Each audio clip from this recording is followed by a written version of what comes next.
Hey guys, welcome to my channel. Today I'm going to be reading the scariest stories that I've been able to find on Reddit. So I hope you guys enjoy these and please comment which one you found the scariest. And if you do enjoy the video, please like and subscribe. Thank you. I tried to help a girl at 3 a.m. I was probably the one who needed help. This happened literally yesterday, and I honestly don't think I've fully processed it yet. Me, female 19, and my friend, female 19. We're biking home at around 3 a.m. on a dimly lit street right next to our house. On one side was forest, pitch black beyond the tree line, and on the other side were a bunch of homes. From far away, we spotted a red car with one broken headlight parked ahead. As soon as we got closer, the car started moving, passed us very slowly, then made a U-turn and drove past us again. Even in the dark, it was obvious we were two girls alone at night. So we put some space between us and them. As soon as we got to the sidewalk, we noticed a girl standing partially hidden behind a white truck, watching that same red car. The car was creeping towards her. Then she ran off, running up the sidewalk and turning onto a bike path that cuts through the forest. Immediately, two men got out of the car and followed her in, so we decided to follow and try to help that girl. Survival instincts hadn't kicked in yet. I live next to that forest. I know how dark it gets. No one walks that path without a flashlight, unless they have a reason, and even then, it was 3 in the morning. The slow footsteps, the bucket hat guy, the way the car disappeared, it all just felt wrong. We reached the path entrance and saw the red car just waiting there. The driver, a guy in a white bucket hat, looked straight at us, then sped away far onto the street. The path was pitch black. We walked in, fence on one side, dense forest on the other. That's when I noticed its slow, deliberate footsteps. Keeping pace with us, definitely not an animal and heavy enough to be a person. We kept walking until my friend spotted the girl ahead of us. She shined her flashlight and called out, "Hey, are you okay?" The girl looked over her shoulder, stared for a moment with this unreadable, creepy expression, and then took off running deeper into the darkness. At that point, our survival instincts finally kicked in. We turned and sprinted back the way we came, screaming as we ran. We called the police as soon as we got back onto the street. Within minutes, 3 police cars arrived. They asked questions, and one ghost car drove down the forest path. About 5 minutes, they returned and showed us a photo of the girl. The cops said they found her with one man, which made no sense, because less than 10 minutes earlier, we'd seen her completely alone and running away. They also said neither of them would identify themselves or explain why they were there. They brushed us off, saying we could go home now. As we walked away, we saw 3 people get into a police car, which made it even weirder because earlier they said there was only one guy with her. So was there really someone following us in the woods? I keep thinking, what if this was trafficking bait? Maybe the only reason they didn't go after us was because we started screaming. Either way, I can't stop replaying it in my head. 3 men chased me to my car when I was 16. When I was 16 female, I had a pet potbelly pig, and I drive my dad's cart to go get him pig food from Tractor Supply down the road. Pig food is sold in giant 50-pound bags, but I could carry it to the car and into the house just fine. One day, I'm leaving Tractor Supply, big old bag of pig food in my arms. As I leave, there's 3 men loitering outside who I hadn't noticed before entering the store. I think nothing of it and keep walking to the car. But I'd only taken a few steps when one yelled out, "Hey ma, you need help with that?" I genuinely thought he was just trying to be nice, but I was fine and did this all the time and politely declined. He then got more aggressive with his wording. "No," I said, "let me help you." I'd continued walking even after declining the first time. But this time, I started to pick up the pace as this was when the alarm starts sounding in my head. I just said, "I promise I'm okay, but thank you." He then started sprinting towards me, and his 2 buddies were close behind him. I ran as fast as I could with his heavy-ass bag, jumped into the driver's seat, bag in hand, and locked the door, what couldn't have been milliseconds before he caught up to me. He had to have been right on my tail because basically as soon as the car was locked, he was there and he tried the door. "It's locked." He banged his fist angrily on my window and shook his head, looking infuriated. I just stared in shock. I didn't know what would have happened if I didn't outrun them. He just walked back to his buddies and I heard one yell, "Fucking bitch." I just sat in the driver's seat, crammed by this 50-pound bag, and just processed until I snapped out of it. Threw the pig food in the passenger seat and left. I don't know what their plans would have been if they caught me. Scary men trying to help me carry pig food. Let's not meet again.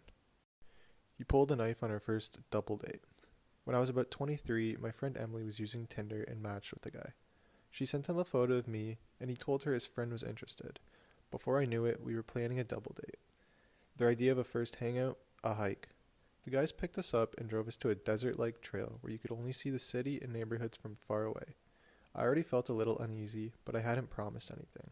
I was just along for the ride. We started climbing higher up the trail. At some point, Emily and her date walked ahead, turned a corner, and disappeared down the hill.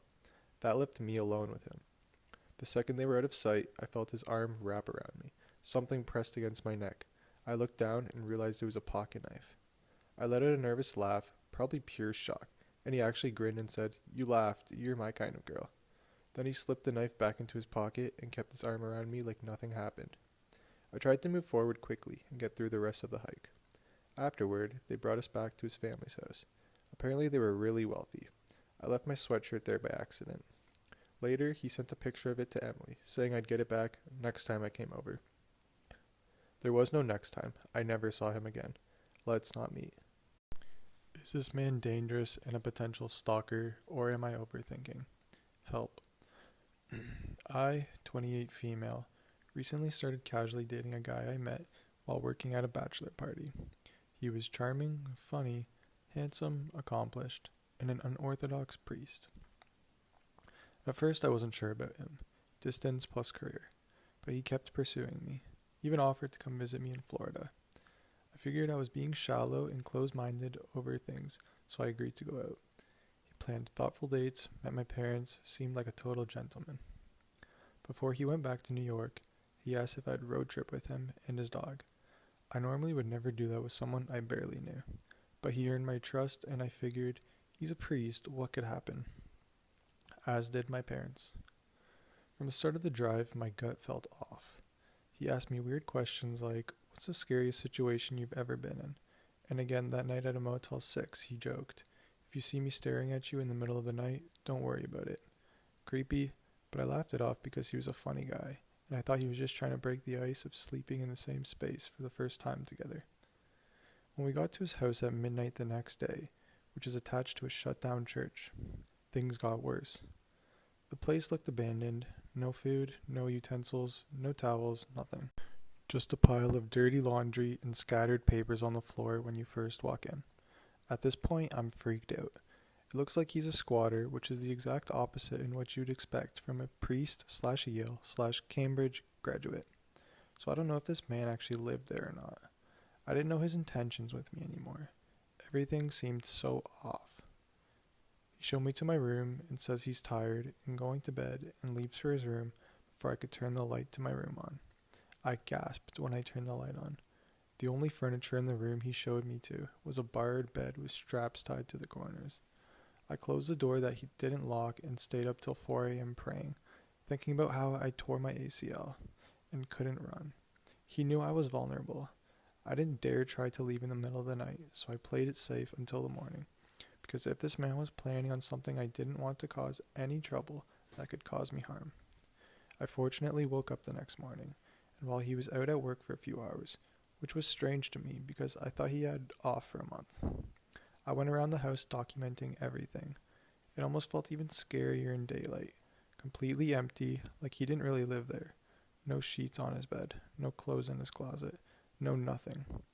I walked around taking pictures and videos of everything that was sketchy. Then I packed my stuff quickly and went to the city. Here's the part that haunts me and starts to sound strange. The night before, I saw beautiful purple hydrangeas blooming outside near the porch right before walking in. I was excited to get a better look at them in the daylight, but when I left in the morning, all but one that was perfectly centered were suddenly dead. I took a picture because I couldn't believe it. The house being connected to a church only made it creepier, and I still don't know what to make of that. I've heard before that flowers will die to protect you from evil. I had left him a note explaining why this won't work before he got home, and he ended up not seeing my note, walked right over it on the stairs, which is insane to me, because I placed it in the center on purpose, where someone would have to step. And I had to awkwardly text him that I will not be continuing this. All he did was give me a thumbs up. Never tried to explain himself. I can't tell if he took it really well or is now secretly plotting on me. Now I'm back in Florida, but he knows where I live from picking me up on a date, which again would normally never do this, but I let my guard down because he's a priest. He knows I can't run, he knows I'm all alone. The next few weeks, he's off for a month. I keep replaying everything in my head: the bed with straps, the missing knife from the drawer. My friend noticed that in my video. The way he argued with me over nothing in the car and wasn't sorry, his creepy comments, the fact that he wanted to take me hiking, knowing that I have a torn ACL by the way, and also the fact he was super persistent with me even after I curved him the first few times. Just everything seems so off now that I'm able to really take a step back and look. I don't know if I narrowly avoided something sinister or if I'm overthinking.